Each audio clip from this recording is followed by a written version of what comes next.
Sun Tzu and the Art of War. Chapter 1. Laying Plans. Sun Tzu said, "The art of war is of vital importance to the state. It is a matter of life and death, a road either to safety or to ruin.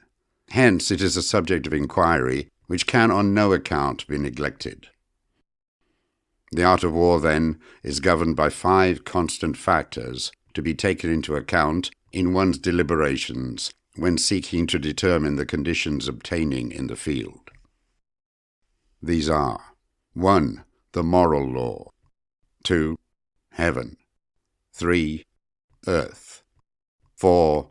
The commander. 5. Method and discipline. The moral law causes the people to be in complete accord with their ruler, so that they will follow him regardless of their lives, undismayed by any danger. Heaven signifies night and day, cold and heat, times and seasons. Earth comprises distances, great and small, danger and security, open ground and narrow passes, the chances of life and death. The commander stands for the virtues of wisdom, sincerity, benevolence, courage, and strictness. By method and discipline are to be understood the marshalling of the army in its proper subdivisions, the graduations of rank among the officers, the maintenance of roads by which supplies may reach the army, and the control of military expenditure.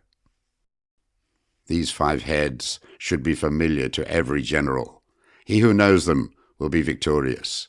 He who knows them not will fail. Therefore, in your deliberations, when seeking to determine the military conditions, let them be made the basis of a comparison. In this wise: 1. Which of the 2 sovereigns is imbued with the moral law? 2. Which of the 2 generals has most ability? 3. With whom lie the advantages derived from heaven and earth? 4. On which side is discipline most rigorously enforced? 5. Which army is stronger? 6. On which side are officers and men more highly trained? 7. In which army is there the greater constancy, both in reward and punishment?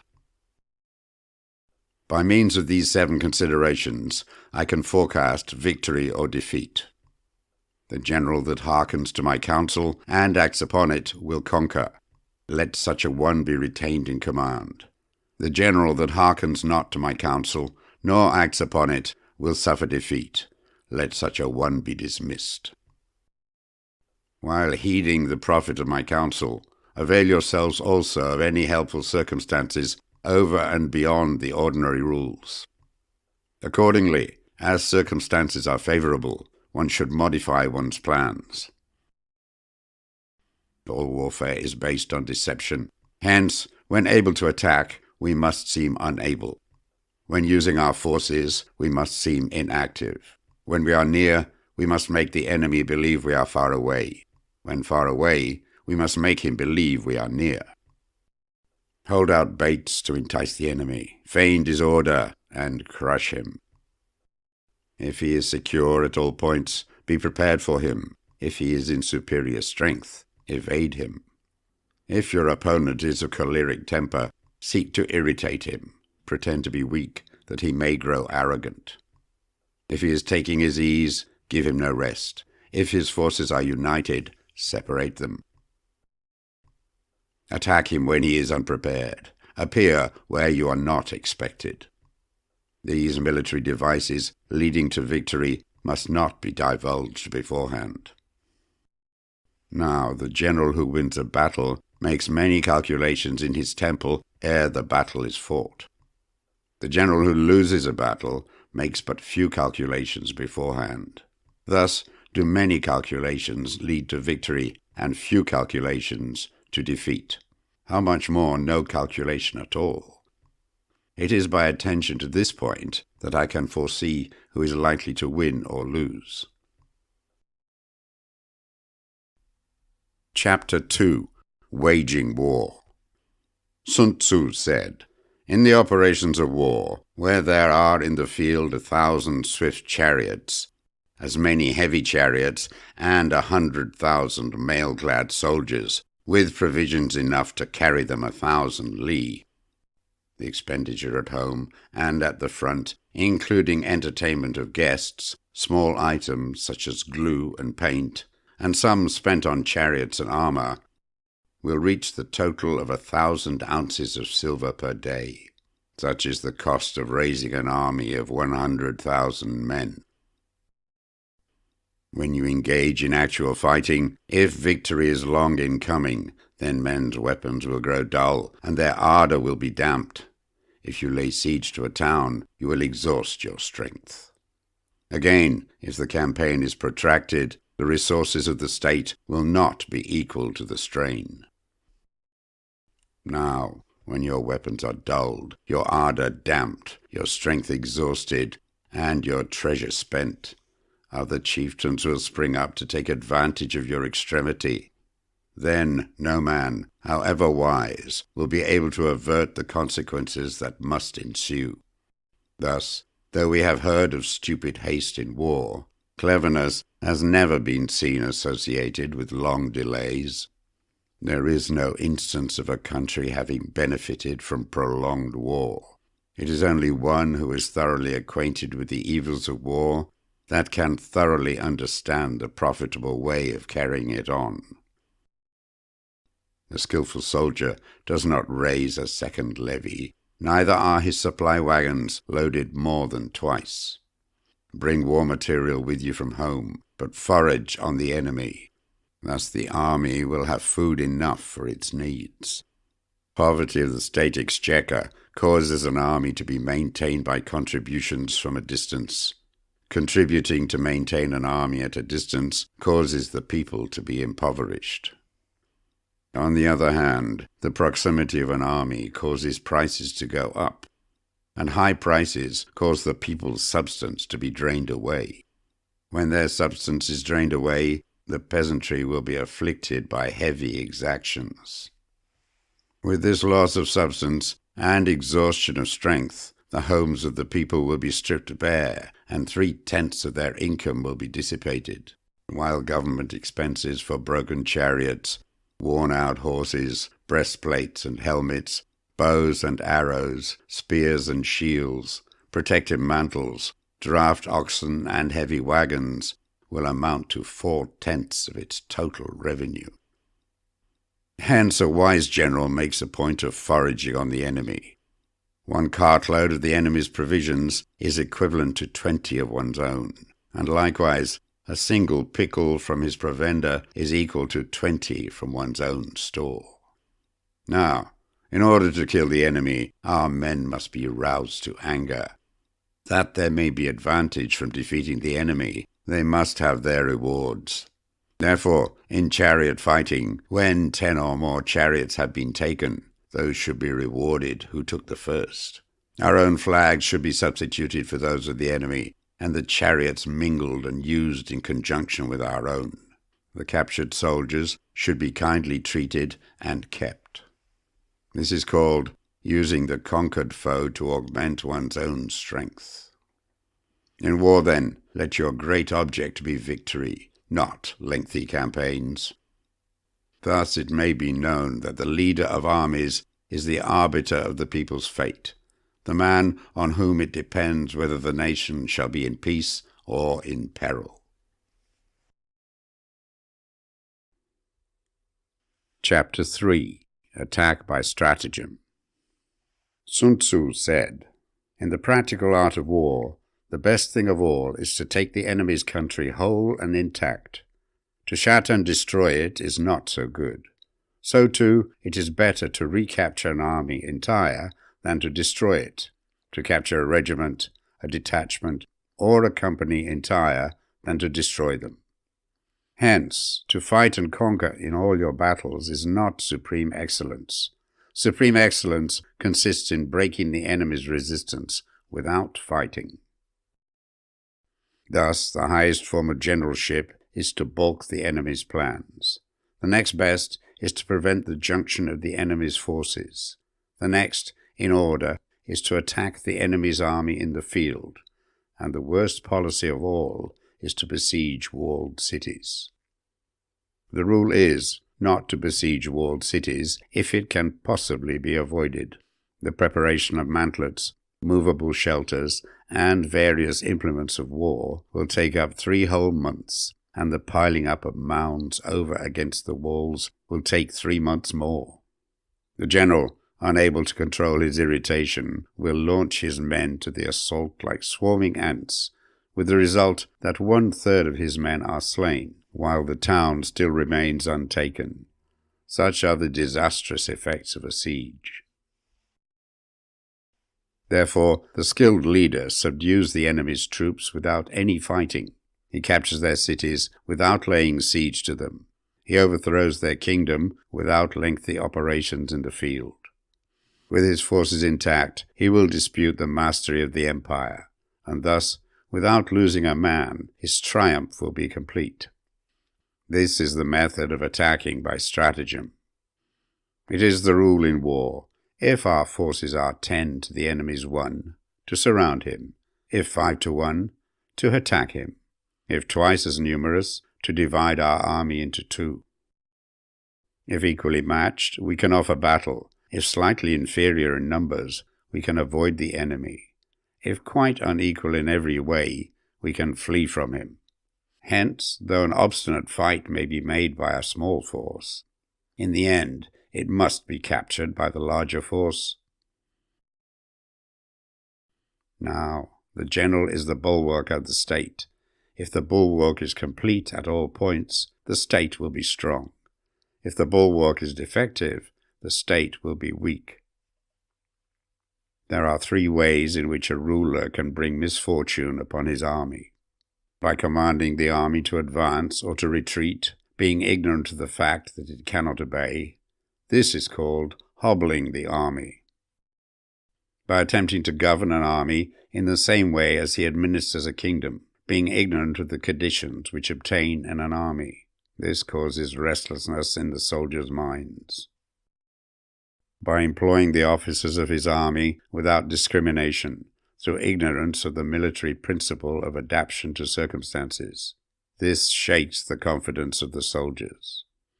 But when the army is restless and distrustful, trouble is sure to come from the other feudal princes. This is simply bringing anarchy into the army and flinging victory away. Thus we may know that there are 5 essentials for victory. 1. He will win who knows when to fight and when not to fight. 2. He will win who knows how to handle both superior and inferior forces. 3. He will win whose army is animated by the same spirit throughout all its ranks. 4. He will win who, prepared himself, waits to take the enemy unprepared. 5. He will win who has military capacity and is not interfered with by the sovereign. Hence the saying, if you know the enemy and know yourself, you need not fear the result of 100 battles. If you know yourself, but not the enemy, for every victory gained, you will also suffer a defeat. If you know neither the enemy nor yourself, you will succumb in every battle. Chapter 4. Tactical Dispositions. Sun Tzu said, "The good fighters of old first put themselves beyond the possibility of defeat, and then waited for an opportunity of defeating the enemy." To secure ourselves against defeat lies in our own hands, but the opportunity of defeating the enemy is provided by the enemy himself. Thus, the good fighter is able to secure himself against defeat, but cannot make certain of defeating the enemy. Hence the saying, one may know how to conquer without being able to do it. Security against defeat implies defensive tactics. Ability to defeat the enemy means taking the offensive. Standing on the defensive indicates insufficient strength, attacking a superabundance of strength. The general who is skilled in defense hides in the most secret recesses of the earth. He who is skilled in attack flashes forth from the topmost heights of heaven. Thus, on one hand, we have ability to protect ourselves. On the other, a victory that is complete. To see victory only when it is within the ken of the common herd is not the acme of excellence. Neither is it the acme of excellence if you fight and conquer, and the whole empire says, "Well done." To lift an autumn hare is no sign of great strength. To see the sun and moon is no sign of sharp sight. To hear the noise of thunder is no sign of a quick ear. What the ancients called a clever fighter is one who not only wins, but excels in winning with ease. Hence his victories bring him neither reputation for wisdom nor credit for courage. He wins his battles by making no mistakes. Making no mistakes is what establishes the certainty of victory, for it means conquering an enemy that is already defeated. Hence the skillful fighter puts himself into a position which makes defeat impossible, and does not miss the moment for defeating the enemy. Thus it is that in war the victorious strategist only seeks battle after the victory has been won, whereas he who is destined to defeat first fights and afterwards looks for victory. The consummate leader cultivates the moral law and strictly adheres to method and discipline. Thus it is in his power to control success. In respect of military method, we have, firstly, measurement, secondly, estimation of quantity, thirdly, calculation, fourthly, balancing of chances, fifthly, victory.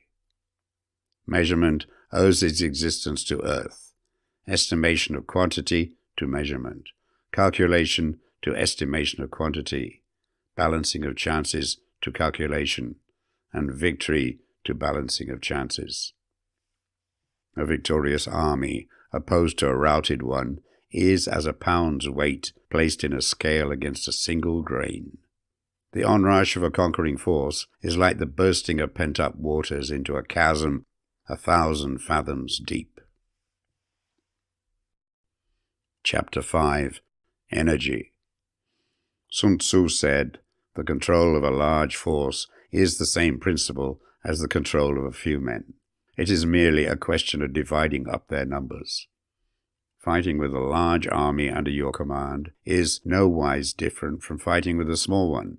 It is merely a question of instituting signs and signals. To ensure that your whole host may withstand the brunt of the enemy's attack and remain unshaken, this is effected by maneuvers direct and indirect. That the impact of your army may be like a grindstone dashed against an egg, this is effected by the science of weak points and strong. In all fighting, the direct method may be used for joining battle, but indirect methods will be needed in order to secure victory. Indirect tactics, efficiently applied, are inexhaustible as heaven and earth, unending as the flow of rivers and streams. Like the sun and moon, they end, but to begin anew. Like the 4 seasons, they pass away to return once more. There are not more than 5 musical notes, yet the combinations of these 5 give rise to more melodies than can ever be heard. There are not more than 5 primary colors, blue, yellow, red, white, black. Yet in combination they produce more hues than can ever be seen. There are not more than 5 cardinal tastes, sour, acrid, salt, sweet, bitter. Yet combinations of them yield more flavors than can ever be tasted. In battles, there are not more than 2 methods of attack, the direct and the indirect. Yet these 2 in combination give rise to an endless series of maneuvers. The direct and the indirect lead on to each other in turn. It is like moving in a circle. You never come to an end. Who can exhaust the possibilities of their combination? The onset of troops is like the rush of a torrent which will even roll stones along in its course. The quality of decision is like the well-timed swoop of a falcon which enables it to strike and destroy its victim. Therefore the good fighter will be terrible in his onset and prompt in his decision. Energy may be likened to the bending of a crossbow. decision to the releasing of a trigger. Amid the turmoil and tumult of battle, there may be seeming disorder, and yet no real disorder at all. Amid confusion and chaos, your array may be without head or tail, yet it will be proof against defeat. Simulated disorder postulates perfect discipline. Simulated fear postulates courage. Simulated weakness postulates strength. Hiding order between the cloak of disorder is simply a question of subdivision. Concealing courage under a show of timidity presupposes a fund of latent energy. Masking strength with weakness is to be effected by tactical dispositions. Thus, one who is skillful at keeping the enemy on the move maintains deceitful appearances according to which the enemy will act. He sacrifices something that the enemy may snatch at. By holding out baits, he keeps him on the march. Then, with a body of picked men, he lies in wait for him. The clever combatant looks to the effect of combined energy and does not require too much from individuals. Hence his ability to pick out the right men and utilize combined energy. When he utilizes combined energy, his fighting men become, as it were, like unto rolling logs or stones. For it is in the nature of a log or a stone to remain motionless on level ground, and to move when on a slope. If four-cornered, to come to a standstill, but if round-shaped, to go rolling down. Thus the energy developed by good fighting men is as the momentum of a round stone rolled down a mountain thousands of feet in height. So much on the subject of energy. Chapter 6. Weak Points and Strong. Sun Tzu said, "Whoever is first in the field and awaits the coming of the enemy will be fresh for the fight. Whoever is second in the field and has to hasten to battle will arrive exhausted." Therefore the clever combatant imposes his will on the enemy, but does not allow the enemy's will to be imposed on him. By holding out advantages to him, he can cause the enemy to approach of his own accord. Or, by inflicting damage, he can make it impossible for the enemy to draw near. If the enemy is taking his ease, he can harass him. If well supplied with food, he can starve him out. If quietly encamped, he can force him to move. Appear at points which the enemy must hasten to defend. March swiftly to places where you are not expected.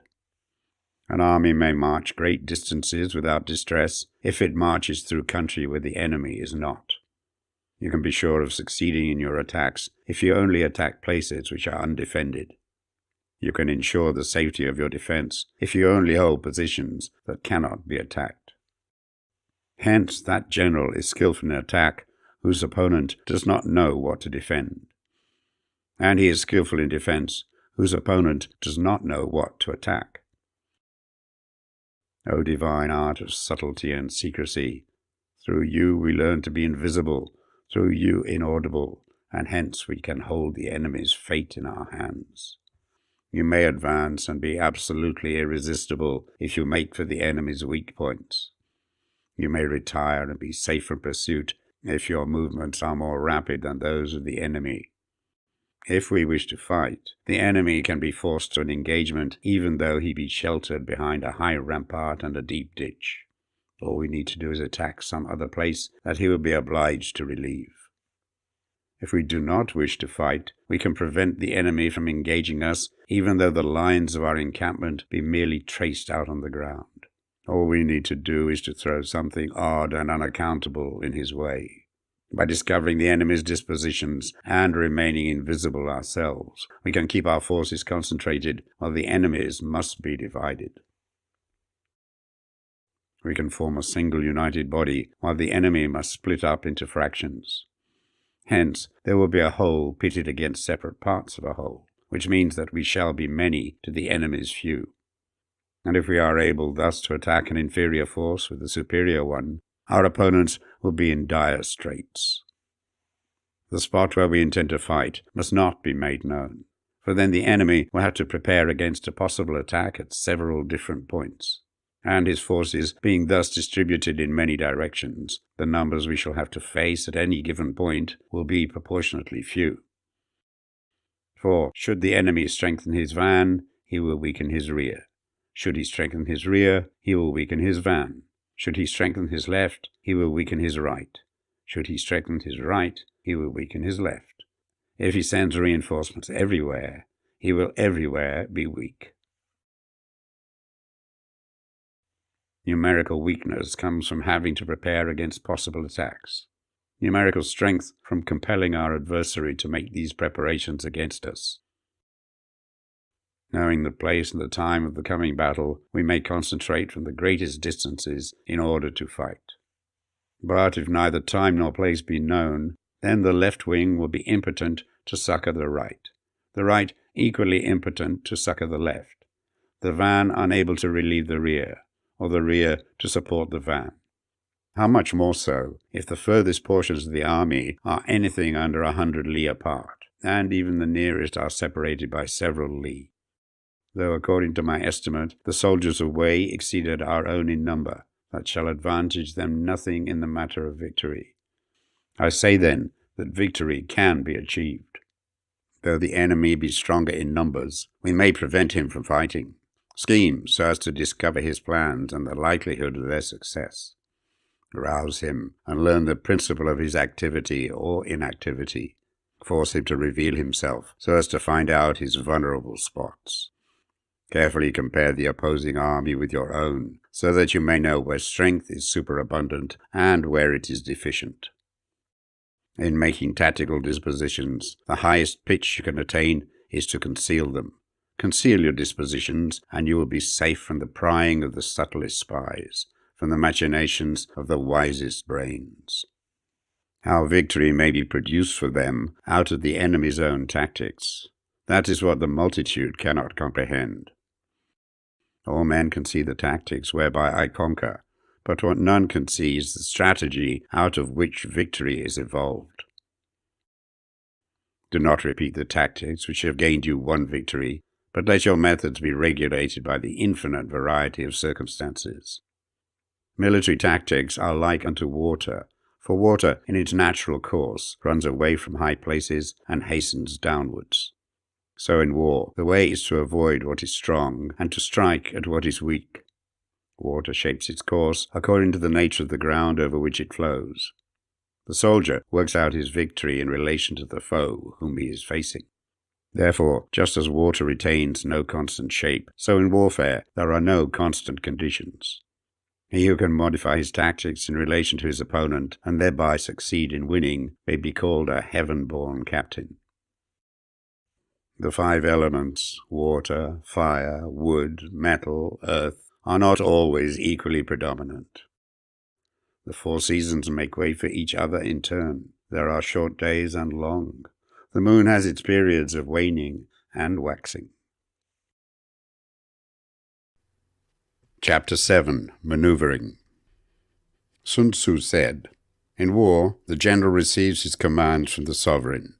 Having collected an army and concentrated his forces, he must blend and harmonize the different elements thereof before pitching his camp. After that comes tactical maneuvering, than which there is nothing more difficult. The difficulty of tactical maneuvering consists in turning the devious into the direct, and misfortune into gain. Thus, to take a long and circuitous route after enticing the enemy out of the way, and those starting after him to contrive to reach the goal before him, shows knowledge of the artifice of deviation. Maneuvering with an army is advantageous, with an undisciplined multitude most dangerous. If you set a fully equipped army in march in order to snatch an advantage, the chances are that you will be too late. On the other hand, to detach a flying column for the purpose involves the sacrifice of its baggage and stores.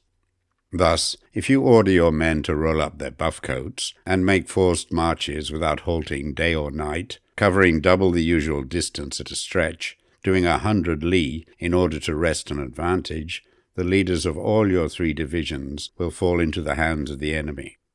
The stronger men will be in front, the jaded ones will fall behind, and on this plan only 1/10 of your army will reach its destination.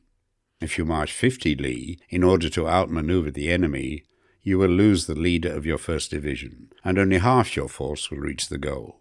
If you march 30 li with the same object, 2/3 of your army will arrive. We may take it, then, that an army without its baggage train is lost. Without provisions, it is lost. Without bases of supply, it is lost. We cannot enter into alliance until we are acquainted with the designs of our neighbours. We are not fit to lead an army on the march unless we are familiar with the face of the country, its mountains and forests, its pitfalls and precipices, its marshes and swamps. We shall be unable to turn natural advantage to account unless we make use of local guides. In war, practice dissimulation, and you will succeed. Whether to concentrate or to divide your troops must be decided by circumstances. Let your rapidity be that of the wind, your compactness that of the forest. In raiding and plundering, be like fire. Immovability is like a mountain. Let your plans be dark and impenetrable as night, and when you move, fall like a thunderbolt. When you plunder a countryside, let the spoil be divided amongst your men. When you capture new territory, cut it up into allotments for the benefit of the soldiery. Ponder and deliberate before you make a move.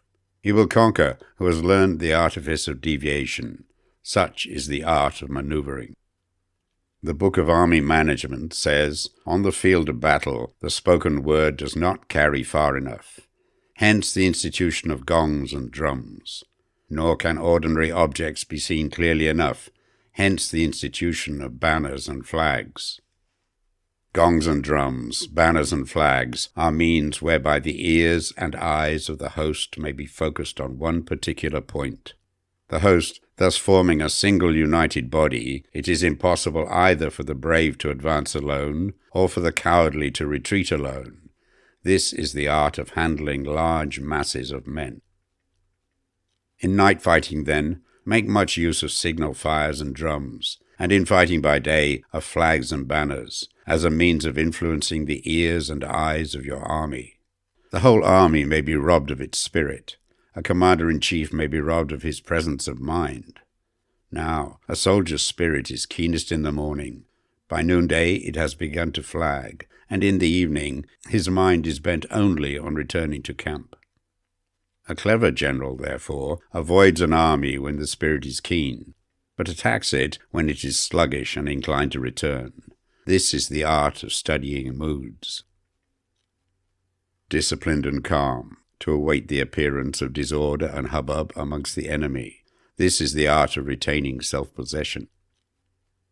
To be near the goal while the enemy is still far from it. To wait at ease while the enemy is toiling and struggling. To be well fed while the enemy is famished. This is the art of husbanding one's strength. To refrain from intercepting an enemy whose banners are in perfect order. To refrain from attacking an army drawn up in calm and confident array. This is the art of studying circumstances. It is a military axiom not to advance uphill against the enemy, nor to oppose him when he comes downhill. Do not pursue an enemy who simulates flight. Do not attack soldiers whose temper is keen. Do not swallow bait offered by the enemy. Do not interfere with an army that is returning home. When you surround an army, leave an outlet free. Do not press a desperate foe too hard. Such is the art of warfare.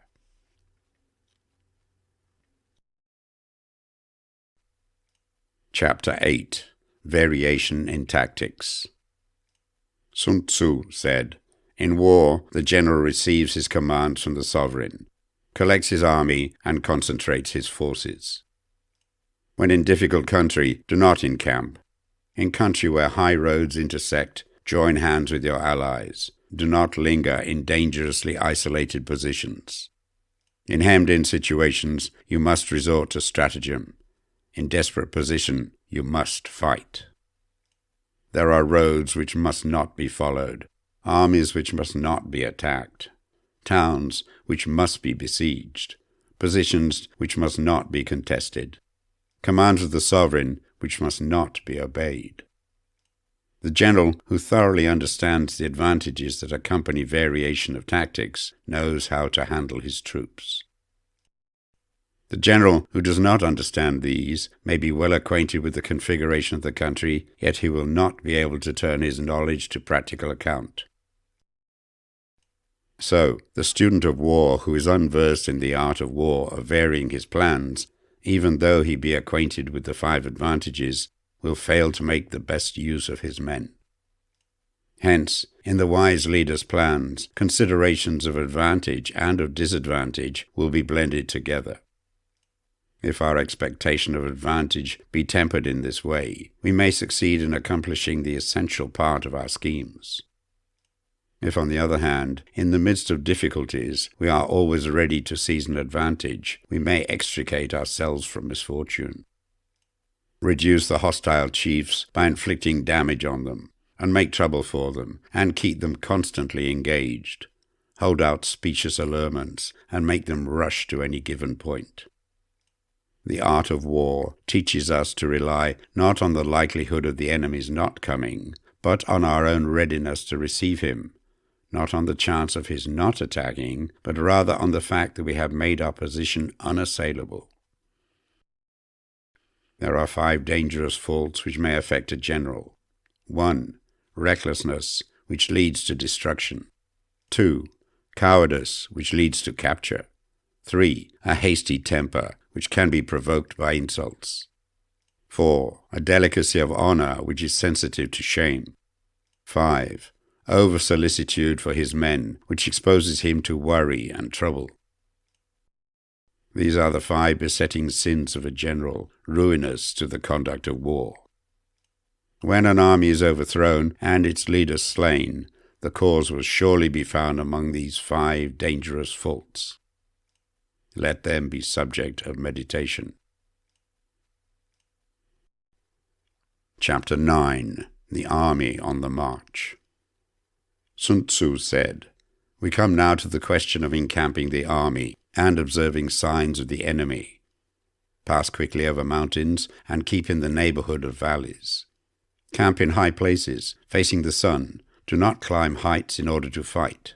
So much for mountain warfare. After crossing a river, you should get far away from it. When an invading force crosses a river in its onward march, do not advance to meet it midstream.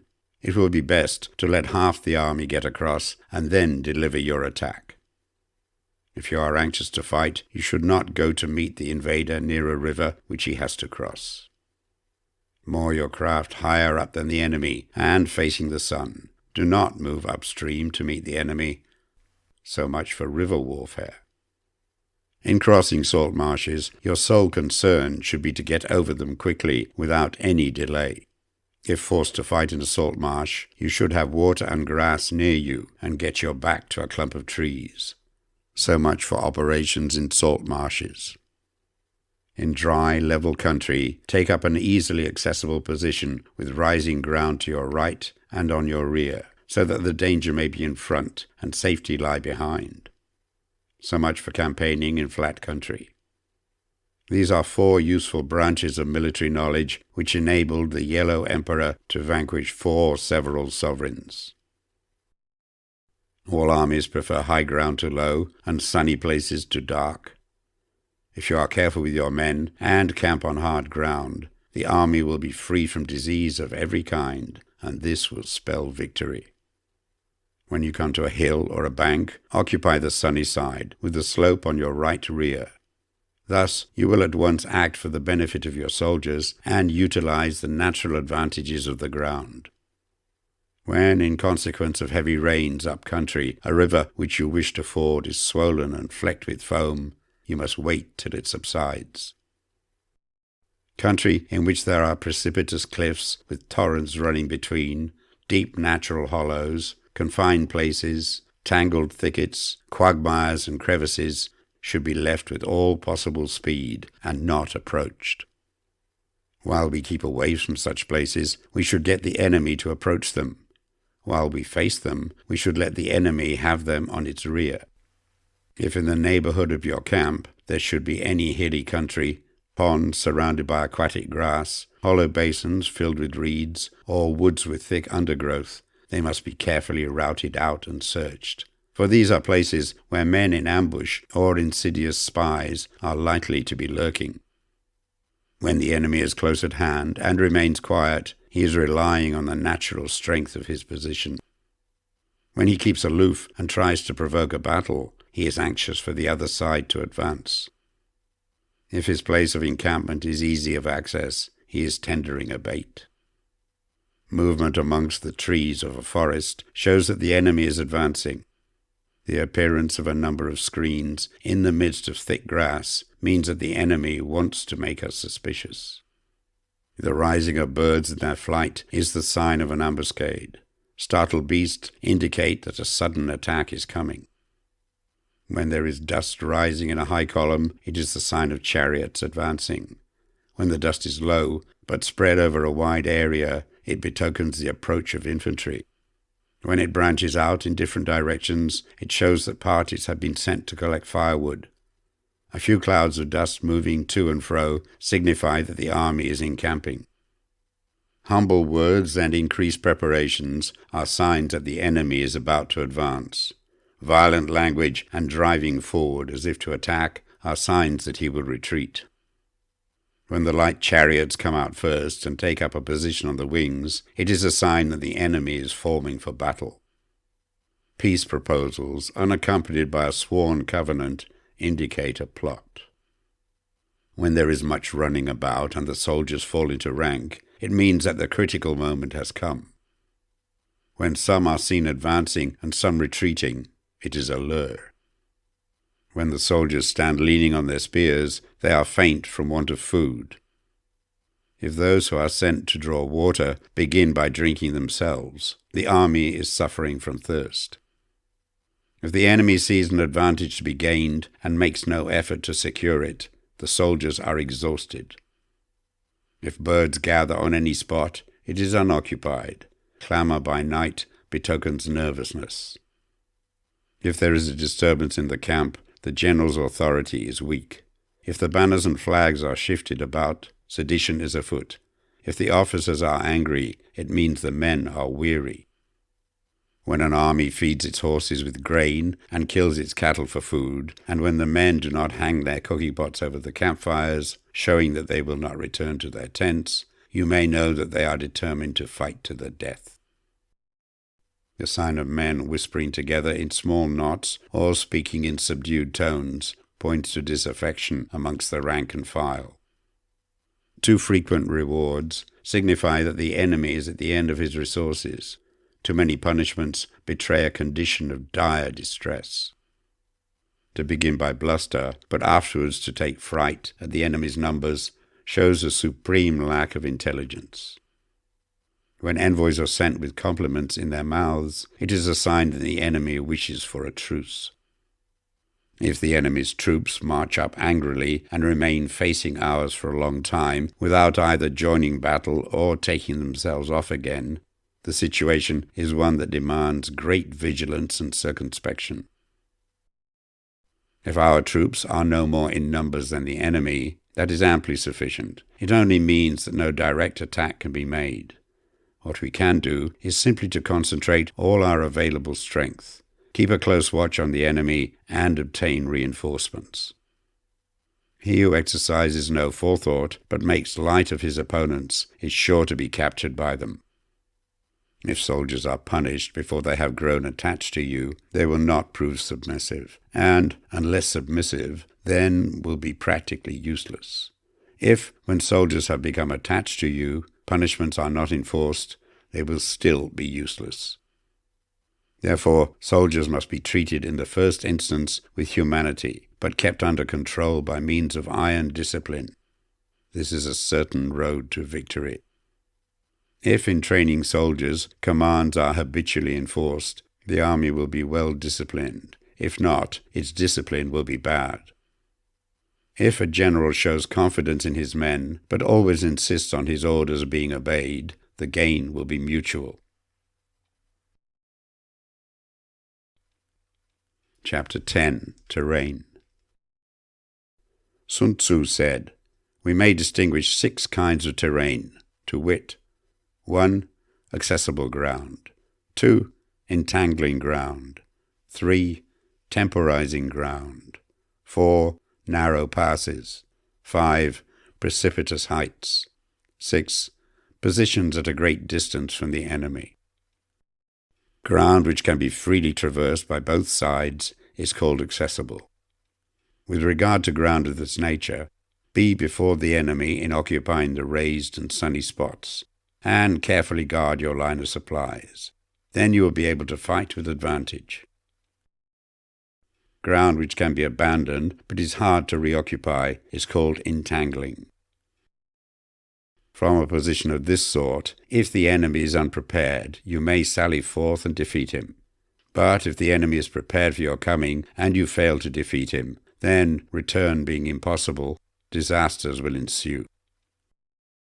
When the position is such that neither side will gain by making the first move, it is called temporizing ground. In a position of this sort, even though the enemy should offer us an attractive bait, it will be advisable not to stir forth, but rather to retreat, thus enticing the enemy in his turn. Then, when part of his army has come out, we may deliver our attack with advantage. With regard to narrow passes, if you can occupy them first, let them be strongly garrisoned and await the advent of the enemy. Should the army forestall you in occupying a pass, do not go after him if the pass is fully garrisoned, but only if it is weakly garrisoned. With regard to precipitous heights, if you are beforehand with your adversary, you should occupy the raised and sunny spots, and there wait for him to come up. If the enemy has occupied them before you, do not follow him, but retreat and try to entice him away. If you are situated at a great distance from the enemy, and the strength of the 2 armies is equal, it is not easy to provoke a battle, and fighting will be to your disadvantage. These 6 are the principles connected with earth. The general who has attained a responsible post must be careful to study them. Now an army is exposed to 6 several calamities not arising from natural causes, but from faults for which the general is responsible. These are: 1. Flight. 2. Insubordination. 3. Collapse. 4. Ruin. 5. Disorganization. 6. Rout. Other conditions being equal, if one force is hurled against another 10 times its size, the result will be the flight of the former. When the common soldiers are too strong and their officers too weak, the result is insubordination. When the officers are too strong and the common soldiers too weak, the result is collapse. When the higher officers are angry and insubordinate, and on meeting the enemy give battle on their own account from a feeling of resentment, before the commander-in-chief can tell whether or no he is in a position to fight, the result is ruin. When the general is weak and without authority, when his orders are not clear and distinct, when there are no fixed duties assigned to officers and men, and the ranks are formed in a slovenly, haphazard manner, the result is utter disorganization. When a general, unable to estimate the enemy's strength, allows an inferior force to engage a larger one, or hurls a weak detachment against a powerful one, and neglects to place picked soldiers in the front rank, the result must be rout. There are 6 ways of courting defeat, which must be carefully noted by the general who has attained a responsible post.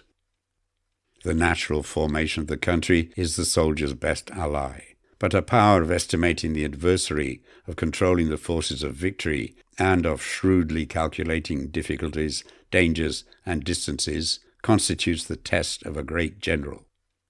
He who knows these things, and in fighting puts his knowledge into practice, will win his battles. He who knows them not, nor practices them, will surely be defeated. If fighting is sure to result in victory, then you must fight, even though the ruler forbid it. If fighting will not result in victory, then you must not fight, even at the ruler's bidding. the general who advances without coveting fame and retreats without fearing disgrace, whose only thought is to protect his country and do good service for his sovereign, is the jewel of the kingdom. Regard your soldiers as your children, and they will follow you into the deepest valleys. Look upon them as your own beloved sons, and they will stand by you even unto death. If, however, you are indulgent, but unable to make your authority felt, kind-hearted, but unable to enforce your commands, and incapable, moreover, of quelling disorder, then your soldiers must be likened to spoilt children. They are useless for any practical purpose. If we know that our own men are in a condition to attack, but are unaware that the enemy is not open to attack, we have gone only halfway towards victory. If we know that the enemy is open to attack, but are unaware that our own men are not in a condition to attack, we have only gone halfway towards victory. If we know that the enemy is open to attack, and also know that our men are in a condition to attack, but are unaware that the nature of the ground makes fighting impracticable, we have still gone only halfway towards victory. Hence the experienced soldier, once in motion, is never bewildered. Once he has broken camp, he is never at a loss. Hence the saying, if you know the enemy and know yourself, your victory will not stand in doubt. If you know heaven and know earth, you may make your victory complete. Chapter 11. The 9 Situations. Sun Tzu said, the art of war recognizes 9 varieties of ground. 1. Dispersive ground. 2. Facile ground. 3. Contentious ground. 4. Open ground. 5. Ground of intersecting highways. 6. Serious ground. 7. Difficult ground. 8. Hemmed-in ground. 9. Desperate ground. When a chieftain is fighting in his own territory, it is dispersive ground. When he has penetrated into hostile territory, but to no great distance, it is facile ground. Ground the possession of which imports great advantage to either side is contentious ground. Ground on which each side has liberty of movement is open ground. Ground which forms the key to 3 contiguous states, so that he who occupies it first has most of the empire at his command, is a ground of intersecting highways. When an army has penetrated into the heart of a hostile country, leaving a number of fortified cities in its rear, it is serious ground. Mountain forests, rugged steeps, marshes and fens, all country that is hard to traverse, this is difficult ground. Ground which is reached through narrow gorges, and from which we can only retire by tortuous paths, so that a small number of the enemy would suffice to crush a large body of our men. This is hemmed-in ground. Ground on which we can only be saved from destruction by fighting without delay is desperate ground. On dispersive ground, therefore, fight not. On facile ground, halt not. On contentious ground, attack not.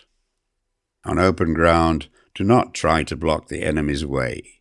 On the ground of intersecting highways, join hands with your allies. On serious ground, gather in plunder.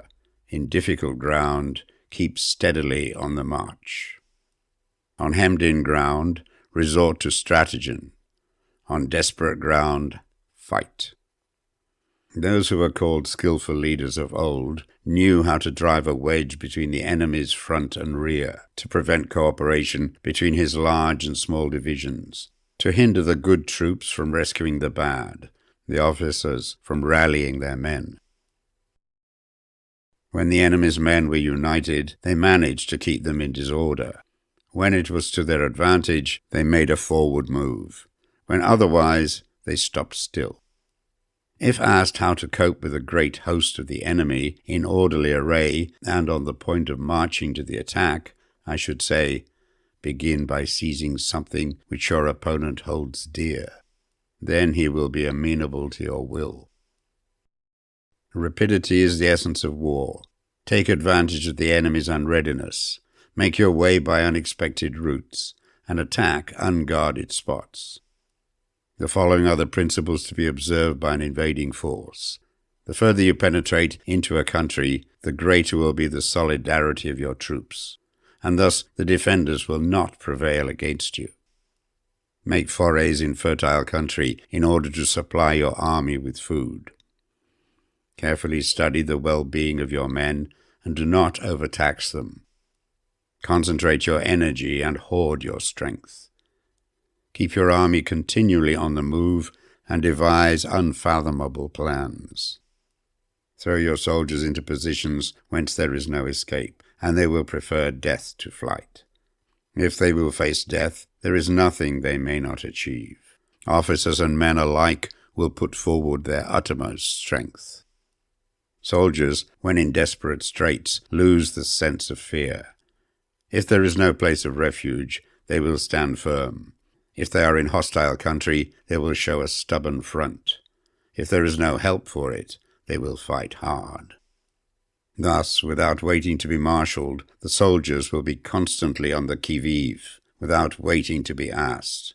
They will do your will without restrictions. They will be faithful without giving orders. They can be trusted. Prohibit the taking of omens, and do away with superstitious doubts. Then, until death itself comes, no calamity need be feared. If our soldiers are not overburdened with money, it is not because they have a distaste for riches. If their lives are not unduly long, it is not because they are disinclined to longevity.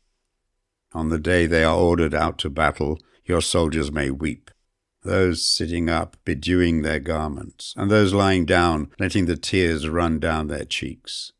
But let them once be brought to bay, and they will display the courage of a Chu or a Kui.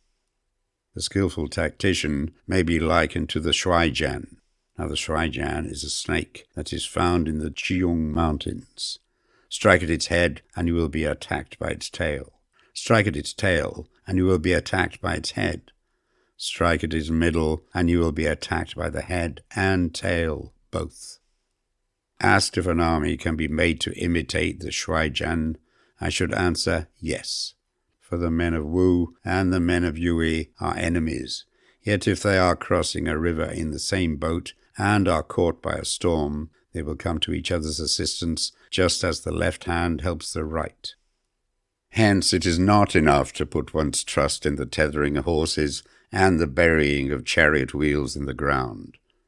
The principle on which to manage an army is to set up one standard of courage which all must reach. How to make the best of both strong and weak, that is a question involving the proper use of ground.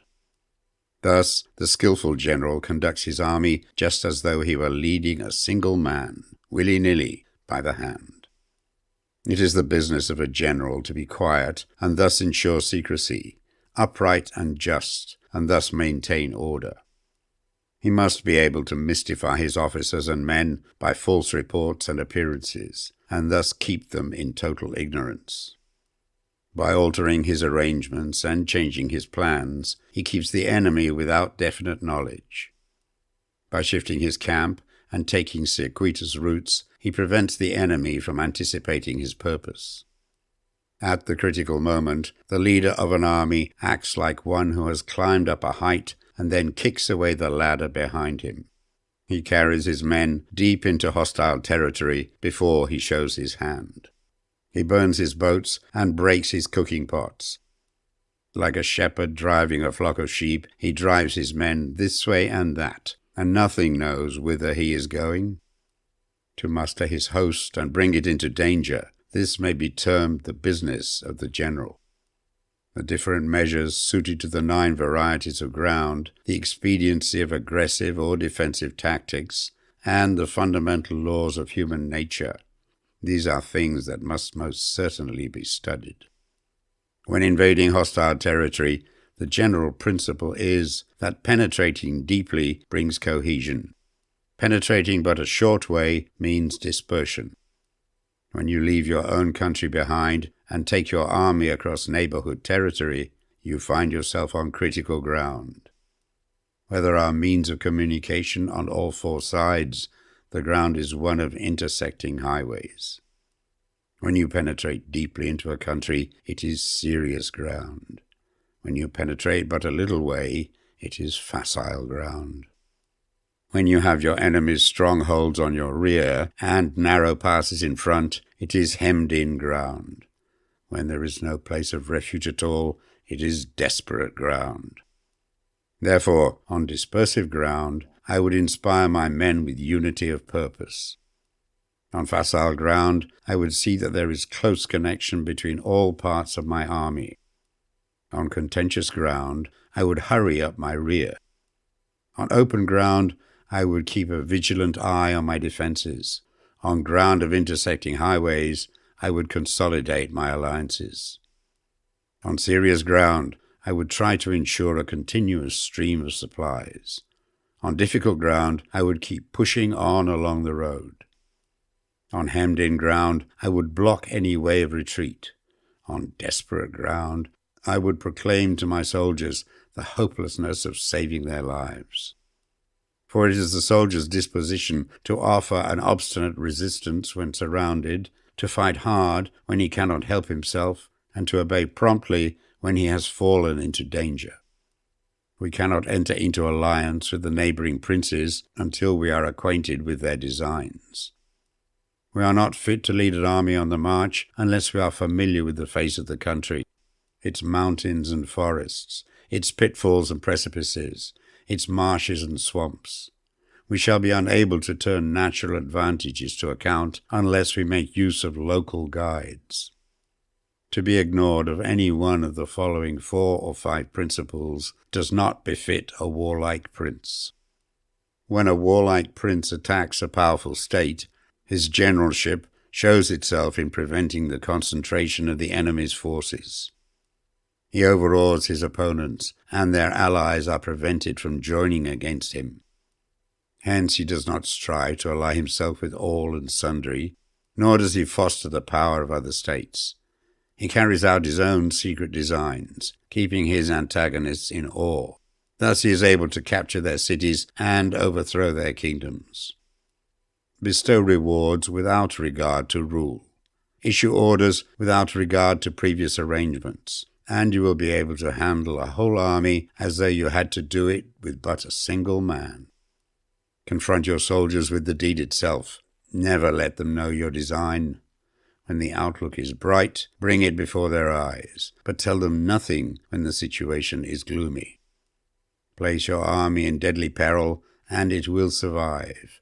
Plunge it into desperate straits, and it will come off in safety.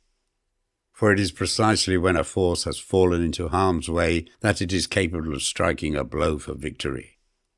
Success in warfare is gained by carefully accommodating ourselves to the enemy's purpose. By persistently hanging on to the enemy's flank, we shall succeed in the long run in killing the commander-in-chief. This is called ability to accomplish a thing by sheer cunning. On the day that you take up your command, block the frontier passes, destroy the official tallies, and stop the passage of all emissaries. Be stern in the council chamber so that you may control the situation. If the enemy leaves the door open, you must rush in. Forestall your opponent by seizing what he holds dear, and subtly contrive to time his arrival on the ground. Walk in the path defined by rule, and accommodate yourself to the enemy until you can fight a decisive battle. At first, then, exhibit the coyness of a maiden until the enemy gives you an opening. Afterwards, emulate the rapidity of a running hare, and it will be too late for the enemy to oppose you. Chapter 12. The Attack by Fire. Sun Tzu said, "There are 5 ways of attacking with fire. The first is to burn the soldiers in their camp. The second is to burn stores. The third is to burn baggage trains. The fourth is to burn arsenals and magazines. The fifth is to hurl dropping fire amongst the enemy. In order to carry out an attack, we must have means available. The material for raising fire should always be kept in readiness. There is a proper season for making attacks with fire, and special days for starting a conflagration. The proper season is when the weather is very dry.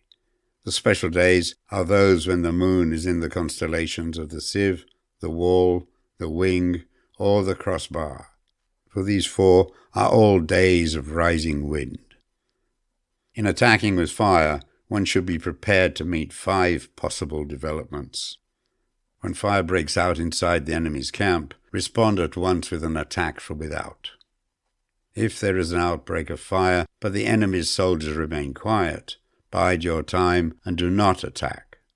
When the force of the flames has reached its height, follow up with an attack, if that is practicable. If not, stay where you are. If it is possible to make an assault with fire from without, do not wait for it to break out within, but deliver your attack at a favorable moment. When you start a fire, be to windward of it. Do not attack from the leeward. A wind that rises in the daytime lasts long, but the night breeze soon falls. In every army, the 5 developments connected with fire must be known, the movements of the stars calculated, and a watch kept for the proper days. Hence, those who use fire as an aid to the attack show intelligence. Those who use water as an aid to the attack gain an accession of strength. By means of water, an enemy may be intercepted, but not robbed of all his belongings. Unhappy is the fate of one who tries to win his battles and succeed in his attacks without cultivating the spirit of enterprise, for the result is a waste of time and general stagnation. Hence the saying, the enlightened ruler lays his plans well, the good general cultivates his resources. Move not until you see an advantage. Use not your troops unless there is something to be gained. Fight not unless the position is critical. No ruler should put troops into the field merely to gratify his own spleen. No general should fight a battle simply out of pique. If it is to your advantage, make a forward move. If not, stay where you are. Anger may in time change to gladness. Vexation may be succeeded by content. But a kingdom that has once been destroyed can never come back again into being, nor can the dead ever be brought back to life. Hence the enlightened ruler is heedful, and the good general full of caution. This is the way to keep a country at peace and an army intact. Chapter 13. The Use of Spies. Sun Tzu said, "Raising a host of 100,000 men and marching them great distances entails heavy loss on the people and a drain on the resources of the state. The daily expenditure will amount to 1,000 ounces of silver. There will be commotion at home and abroad, and men will drop down exhausted on the highways. As many as 700,000 families will be impeded in their labor. Hostile armies may face each other for years, striving for the victory which is decided in a single day. This being so, to remain in ignorance of the enemy's condition simply because one grudges the outlay of 100 ounces of silver in honors and emoluments is the height of inhumanity. One who acts thus is no leader of men, no present help to his sovereign, no master of victory. Thus, what enables the wise sovereign and the good general to strike and conquer and achieve things beyond the reach of ordinary men is foreknowledge. Now this foreknowledge cannot be elicited from spirits. It cannot be obtained inductively from experience, nor by any deductive calculation. Knowledge of the enemy's dispositions can only be obtained from other men. Hence the use of spies, of whom there are 5 classes. 1. Local spies. 2. Inward spies. 3. Converted spies. 4. Doomed spies. 5. Surviving spies. When these 5 kinds of spy are all at work, none can discover the secret system. This is called divine manipulation of the threads. It is the sovereign's most precious faculty. Having local spies means employing the services of the inhabitants of a district. Having inward spies, making use of officials of the enemy. Having converted spies, getting hold of the enemy's spies and using them for our own purposes. Having doomed spies, doing certain things openly for purposes of deception and allowing our spies to know of them and report them to the enemy. Surviving spies, finally, are those who bring back news from the enemy's camp. Hence it is that which none in the whole army are more intimate relations to be maintained than with spies. None should be more liberally rewarded. In no other business should greater secrecy be preserved. Spies cannot be usefully employed without a certain intuitive sagacity. They cannot be properly managed without benevolence and straightforwardness. Without subtle ingenuity of mind, one cannot make certain of the truth of their reports. Be subtle, and use your spies for every kind of business. If a secret piece of news is divulged by a spy before the time is ripe, he must be put to death, together with the man to whom the secret was told. Whether the object be to crush an army, to storm a city, or to assassinate an individual, it is always necessary to begin by finding out the names of the attendants, the aides-de-camp, and doorkeepers, and sentries of the general in command. Our spies must be commissioned to ascertain these. The enemy's spies, who have come to spy on us, must be sought out, tempted with bribes, led away, and comfortably housed. Thus they will become converted spies and available for our service.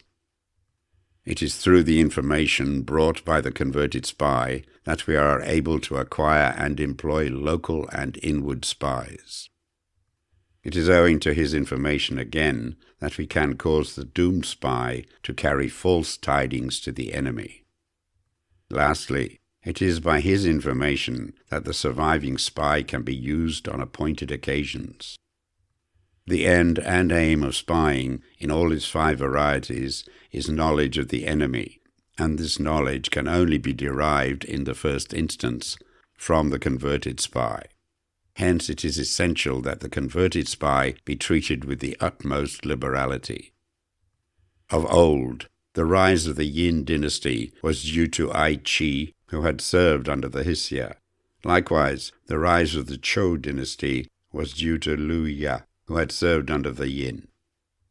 Hence, it is only the enlightened ruler and the wise general who will use the highest intelligence of the army for purposes of spying, and thereby they achieve great results. Spies are a most important element in warfare, because on them depends an army's ability to move.